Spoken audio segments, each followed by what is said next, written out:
I recently attended more than one conference presentation exploring the ways in which Mozart's operas can be analysed in music classrooms through feminist lenses in the wake of Black Lives Matter. These presenters, whom I've chosen not to name, argue that aspects of the opera's composition and performance can be interpreted as subtle rebellion against gender and racial oppression. I left each presentation frustrated, not with the presentations themselves, all of which are incredibly well structured and engaging, but with discourses of music scholarship, which position art music as education's go-to, regardless of contextual relevance. The idea that music educators would turn to Mozart, a privileged white man from the 18th century, to explore contemporary issues of racial injustice is both concerning and wholly unsurprising. Additionally, the implication that subtle, covert protests from those in positions of privilege is sufficient must be problematised in 2021. As a PhD student exploring pedagogical change in teacher practice, I note that music education is positioned as a particularly conservative field. Yet attempts to squeeze Mozart into discussions about racial inequality indicates that shifts in a field once dominated by aestheticism are becoming inevitable. No longer can any educator close the door to their classroom and ignore the sounds of the outside world. Not only is the volume becoming too loud, but voices of protest are increasingly found within our classroom spaces.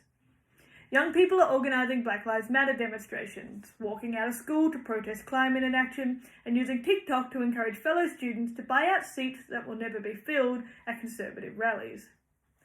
Though young people engaging with socio-political issues is not a new phenomenon, the rise of social media, easy access to global news, and a willingness to openly engage with contentious political issues position our current students as more democratically aware than perhaps we give them credit for. Yet many of our students do not have a deep understanding of the role that music, particularly popular music, has played in both mirroring and shaping discourses of social justice. Our field's historical focus on developing technical musicianship and an understanding of what Lucy Green labels music's intersonic properties contributes to this. Green distinguishes between the so-called inherent properties of music and its social delineations, arguing that popular music's association with non-musical connotations are largely unexplored within traditional conceptions of music education. I feel this is a missed opportunity.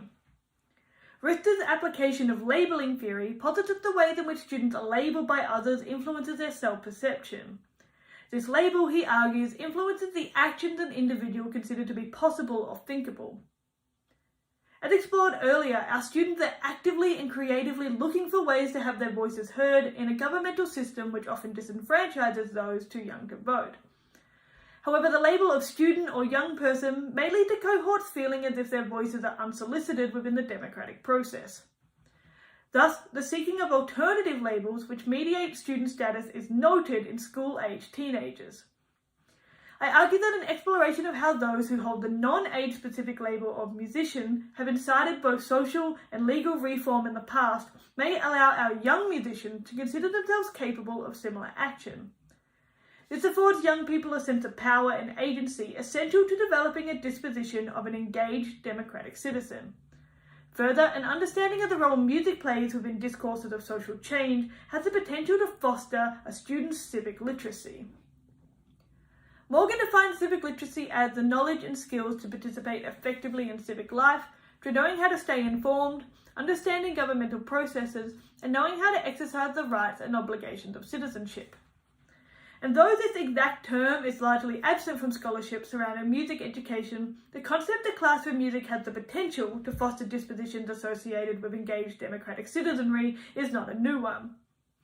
Paul Woodford's seminal text, Democracy and Music Education, discusses this very notion and is consistently cited, with numerous scholars exploring music's association with democratic citizenry in response. In his latest publication, Woodford argues that the educational purpose of music class is as much, or should be, to socialise children into their humanity as it is to teach music. We're noting that in 2019, just 2.1% of student cohorts took senior music study in my home state of Victoria, searching for ways to ensure music education can have psychosocial benefits for all students, not just those who go on to study at a senior level, holds particular sway. However, there are very few practically focused explorations of exactly what a unit plan designed to develop the civic literacy of students would actually look like in a music classroom. examinations of how curricular and musical expectations can still be met within such a program, and what changes to dominant practice are required to implement it are few and far between. In 2020, I authored and designed a policy brief titled Aussie Rock as Civic Literacy, which included a proposed 8-week unit plan I have employed in my own classroom practice. It utilises 3 modules sequenced within a constructivist framework, in which each builds on the skills consecrated in the last. The first is a historical analysis of how musicians have utilised musical practice to incite change previously. The second encourages students to embrace the label of musician and informally compose a song exploring an issue of social justice in the present. And finally, the third module culminates in a performance of this song to an audience inclusive of the general public. The 3 modules could be conceptualised in a number of ways. They could be labelled as the 3 fundamental pillars of a music curriculum: analysis, composition, and performance. Or when framing the unit with the development of civic literacy at the fore, the 3 modules may represent the 3 critical steps to engaging in democratic action: an awareness of how change has been fostered in the past, a creative engagement with issues of relevance, and active participation in the community. I personally like to think of them as an analysis of how music has shaped past social discourse, an engagement with issues relevant to present social discourse, and a hopeful look to the future, in which students actively attempt to incite change which has long-term implications in their community. In my search for unit plans exploring popular music's association with protest, a focus of the influence of Bob Dylan or Pete Seeger on the civil rights movement was consistently noted. Unfortunately, the lyrics of Only a Pawn in Their Game or Where Have All the Flowers Gone are still salient today. However, students outside of the USA may not connect the events of the civil rights movement to their own context. These works encourage forms of protest within particular political systems which may differ to those from other countries and call upon different precedents. Schmidt's concept of geographic consciousness argues that choosing classroom content that is relevant to the geographic, governmental, and social context in which students live is essential. This, he states, affords a nuanced understanding of local sociological challenges with which we continue to struggle regardless of our growing cosmopolitanism. Ensuring music chosen as content in this module is culturally relevant and has incited change within governmental and social systems specific to the locations of students is vital, and this is what led me to Aussie Rock. So the question is, what is Aussie Rock, and what distinguishes it from rock music which just happens to be performed by Australians? Well, any exact definition of a genre so heavily derivative of British and American rocks is complex and is currently the topic of a whole other paper I'm writing. In addition, discussion of music associated with a sense of national selfhood is incredibly complex in post-colonial nations. Popular music in Australia is both a result of coloniality and a tool used to protest it. With government policies forcing the separation of Indigenous peoples from their culture, contemporary indigeneity is informed by both traditional conceptions of Indigenous culture, colonial discourses which define musicality, and post-colonial reclamations of identity informed by both experiences. With the legitimation of Indigenous music an unfortunately recent phenomenon, Smith and Ram argue that though undeniably influenced by Indigenous cultural music, the beginnings of Aussie rock are found within colonial politics of the 1850s. Stratton argues that Aussie rock is a musical and ideological continuation of Australian folk music, which utilised the harmonic and melodic tropes of British folk standards to protest their oppressive governance. In the 1850s, when the Australian working class were attempting to gain the right to vote, this music overtly reified working class figures and encouraged civil disobedience against British rule. Though musically heavily derivative of British culture, this music's lyrical content served to distinguish a separation between Britishness and Australianness. Fast forward to the 1970s and 1980s, and Aussie rock music serves a similar purpose. As the nation began to debate and eventually legislate a formal separation from British rule during this time, discussions surrounding how governmental and social policies should shift to reinforce a distinct national selfhood resurfaced in the 70s and 80s. When analysing the top 15 Aussie rock songs of all time, as voted by listeners of Australian station Triple M, we notice the evocation of geographic markers and vernacular which serve to separate Australian identity from Britishness. In addition, a tendency to call for changes to previous governmental and social policies is notable in this music, reflecting an ideological willingness to use a musical platform to incite change. K-San, voted #1 most iconic Aussie rock song of all time, protested against the demonisation of Vietnam veterans and calls for a recognition of PTSD within discussions of the war. Treaty by Indigenous band Yothu Yindi petitioned that the harm caused to Indigenous populations as a result of colonial invasion be formally recognised by the national government. Solid Rock critiques the ways in which narratives of colonial sabership are taught to Australian citizens, a theme similarly found within Bed the Burning by Midnight Oil. I often hear this particular song on Canadian radio and wonder if the listeners are aware of its importance in shaping national discourse back in Australia. I assume not, seeing as many Australian students themselves are unable to recognise the impact Aussie rock has had in shaping contemporary social norms, which brings me back to the classroom. An exploration of the ways in which Aussie rock musicians have utilised their positions of power to incite change in the past is the focus of this module. This ideological disposition is also a trope of contemporary Australian music. AB Originals, aptly titled January 26, calls for Australia's Day of National Celebration to be moved from a date that currently represents the beginning of Indigenous genocide. Songs protesting the inhumane treatment of refugees, climate inaction, child abuse, housing inequality and racism are common within contemporary Australian music and are often accompanied by petitions, social media campaigns and fundraising efforts. An analysis of the ways in which those who are labelled musicians have incited meaningful change in social and governmental discourse in the recent past affords students who identify as musicians themselves agency as potential change makers.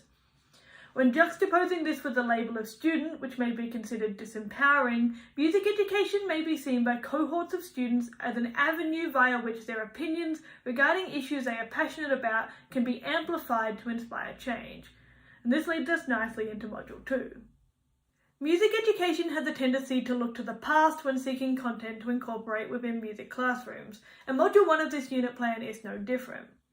However, the curation of a disposition towards democratic engagement holds little relevance if students are not interacting with present issues. In the same way that Schmidt encourages a sense of geographic consciousness to ensure classroom content is relevant to place, I argue that a sense of temporal consciousness is vital to meaningful practice that is relevant in time. Ensuring our teaching is relevant to the musical and societal systems of the present is essential if we aim to encourage action rather than just reflection.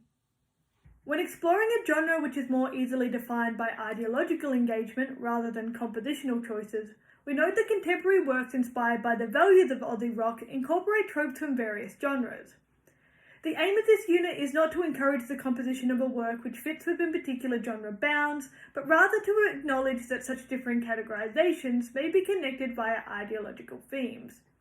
Thus, students are encouraged to form small compositional groups based upon a connection with particular socio-political issues, rather than an affinity with particular genres. As a result, cross-genre influences often inform this compositional process. Student-suggested themes of relevance include the ways in which digital image manipulation on social media sets unrealistic beauty standards, the fact that teenagers pay tax without always being afforded the right to vote, racial and gender inequality or climate inaction, a particularly salient issue in a nation which consistently faces the consequences of extreme weather events. Opening the doors of your classroom and inviting discussion of these difficult topics in can be confronting. There have been numerous times where students have discussed the impact of issues I hadn't even considered or offered perspectives with which I disagreed. Yet this willingness to speak openly and engage in respectful debate is a vital aspect in developing civic literacy. This may not lead to increased musicianship in the traditional way in which we define that term, but the development of dispositions which encourage respectful democratic engagement with socio-political issues of relevance may have impacts beyond our music classrooms. A willingness to utilise music classes to develop non-music specific skills reflects changes to Australia's national curriculum, which recently introduced a mandate that all disciplines develop a student's so-called general capabilities. It is unsurprising to note the dominance of literacy, numeracy and ICT skills in the curriculum of a nation so heavily focused on standardised OECD rankings. However, the fostering of psychosocial skills that can be directly linked to the development of civic literacy is noteworthy. Within this new model, intercultural understanding, personal and social capability, ethical understanding, and skills related to critical or creative thinking round out the 7 stated general capabilities. Classroom teachers could quite easily ignore these curricular changes and consider the general capabilities as afterthoughts to be ticked off without changes to dominant practice. You could easily argue that you develop social capacity anytime students work in pairs or creative thinking when composing a fugue. Yet when noting that so few of our students go on to study music at a senior level, nonetheless pursue a career as a composer, we must ask what a composition unit centered around the development of the general capabilities would look like, and how would it differ from standard classroom practice. This is not to position music-specific knowledge as unimportant or unnecessary in the lives of our students.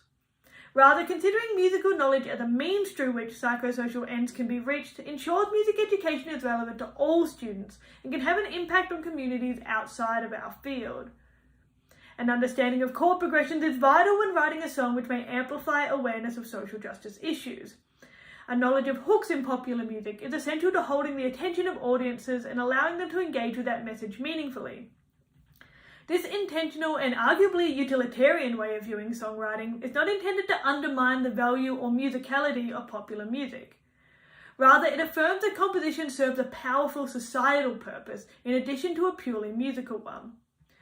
This knowledge will not only inform the ways in which students compose, but also foster more critical dispositions when listening to music throughout the rest of their lives. The conscious choice to employ informal pedagogy, in which student groups work within student-led, teacher-facilitated models, also serves to develop civic literacy. It's argued that this process of composing a song develops democratic dispositions regardless of what the end product sounds like. Without the teacher playing an authoritative role in each group, there will be conflict, disagreements, negotiations, critique, compromises, all probably within the first few minutes. Students will need to articulate their opinions, engage with contradictory views, identify strengths and weaknesses, and pursue a path to action that is in everyone's best interests. There are few better ways to model a democratic process than to afford students the agency to write music within an informal pedagogy. Acknowledging the importance of the process of composition in building civic literacy does not render the performance unimportant. A willingness to stand on a stage and express an opinion is an essential element of democratic engagement. Thus, a performance to the general public, ideally outside of the school grounds, is considered vital. Though I always encourage my students to embrace the label of musician throughout all interactions in my classroom, there is something about standing on a stage in front of an audience of unknown faces that allows these cohorts to embrace that label on a different level. Ensuring this label of musician takes precedent over student in these moments allows the performers to consider themselves a next link in a long chain of Australian musicians who have used this platform to incite meaningful change within audience communities. Having students perform at standard gigging venues in the community is a accepted practice in the schools in which I've worked, but I understand that this is an exception. An inter-school charity event at which money is raised for causes relevant to the themes engaged by students may be an alternative. This way, cohorts are able to engage with the ideas of other students from different locations. Additionally, any fundraising efforts will serve as a tangible representation of the impact their engagement with socio-political issues through music has had to the greater community. Adopting the label of musician may allow students to consider themselves agents capable of inciting change in a way the label of student does not afford. This does not require an engagement with Aussie rock specifically, rather this genre was chosen with Schmidt's concept of geographic consciousness in mind. In many locations, the focus on the socio-political impact of hip-hop or folk music may be more salient. However, employing what I have labelled temporal consciousness ensures that the music and content explored in classrooms is culturally relevant and has the potential to be socially impactful in the present and future is key. With just 2.1% of students in my home state electing to take senior music in 2019, the field of music education is forced to question who benefits from a curriculum centred around understanding music's intersonic properties. 100% of these students will be a part of the political process, engage in social discourse and consume music. Centering our curriculum around the development of civic literacy ensures that music education can have both musical and societal ends. Additionally, such a model ensures that the role popular music plays in mirroring and shaping public discourse is understood by members of the general population. Fostering engaged, critical, and active listeners has long been the aim of music education. It's time to expand that to ensure such listening extends to music's social delineation as well.